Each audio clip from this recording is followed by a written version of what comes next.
আমেৰিকাৰ উপৰাষ্ট্ৰপতি JD veins আজিৰ তাৰিখত তেওঁৰ পত্নীৰ সৈতে উষা ভেন্স আৰু সন্তানসকলৰ সৈতে ভাৰতলৈ আহিছে।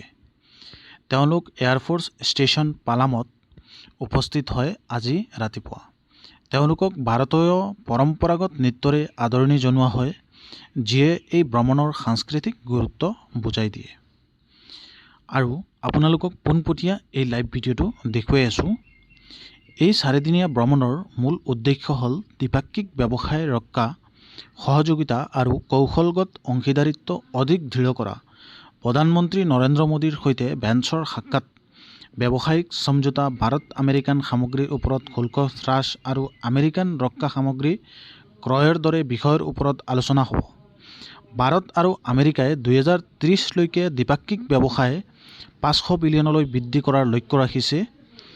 পাৰিয়ালিক আৰু সাংস্কৃতিক দিশত যদি আমি চাব পাৰি, এই যিটো আপোনালোকৰ লাইভ দেখি আছে যে এই যিটো ভিজিট জেডি ভেন্স উপৰাষ্ট্ৰপতি ভাৰতলৈ ভিজিট কৰি আছে, তেওঁৰ ভাৰতীয় মূলৰ উষা ভেন্স তেওঁৰ ৱাইফ ভাৰতীয় মূলৰ আৰু তেওঁলোকৰ সন্তানসকলৰ সৈতে এই ভ্ৰমণে ব্যক্তিগত আৰু সাংস্কৃতিক দিশৰ পৰা গুৰুত্বপূৰ্ণ স্থান লাভ কৰিছে। ভেন্সৰ পৰিয়ালে জয়পুৰ আৰু আগ্ৰা ভ্ৰমণ কৰিব বুলি আগশাৰী নিউজৰ সূত্ৰমতে জনা গৈছে, য'ত তাজমহল পৰিদৰ্শন আৰু এখন স্থানীয় বিয়া অনুষ্ঠানত অংশগ্ৰহণ কৰিব বুলি আমি ধাৰণা কৰিছোঁ আৰু নিউজবিলাকত এই বিষয়ে খবৰ পাইছোঁ।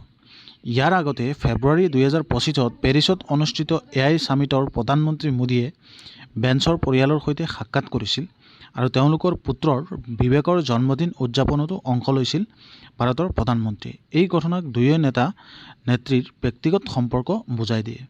গতিকে এই যিটো ভ্ৰমণ, আপোনালোকে ভ্ৰমণৰ ইনফৰমেশ্যনখিনি জানিব পাৰিলে